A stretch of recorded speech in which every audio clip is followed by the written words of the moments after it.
Fredda mia stanotte, dallo sonno mi venisti, io dormii e m'arruspigliasti, senza fiato mi lassasti. E passo le notti tra le smanie e lo desio e non posso a riposare fino a quando non ti vedo. Duci, duci, mi caredda, io ti rassena la terra, ti la rassi, con desio, tu lo sai che io mi sazio e venissi a cantare fino a sotto la tua casa, menso a luto. Scusa il ritardo. No, vabbè, non ti preoccupare.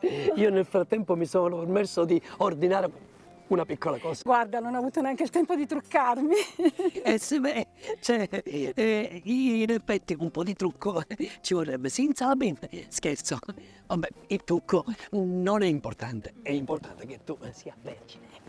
Ma certo, sono nata il 25 agosto, ascendente Scorpione. Infatti sono molto riflessiva e pagata. Ascolto musica zen. E tu di che segno sei? Ah, ti riferivi al segno Sì, sì, zodiacale? certo. Ah.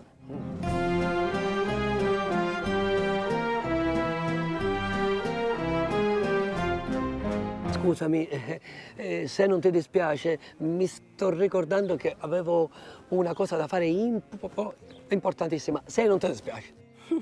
Mi dispiace. Certo che mi dispiace! Ho perso tempo a chattare su Facebook con te.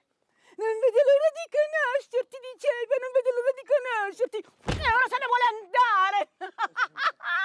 Se ne vuole andare! Scusate, pennetta l'arrabbiata per chi sono?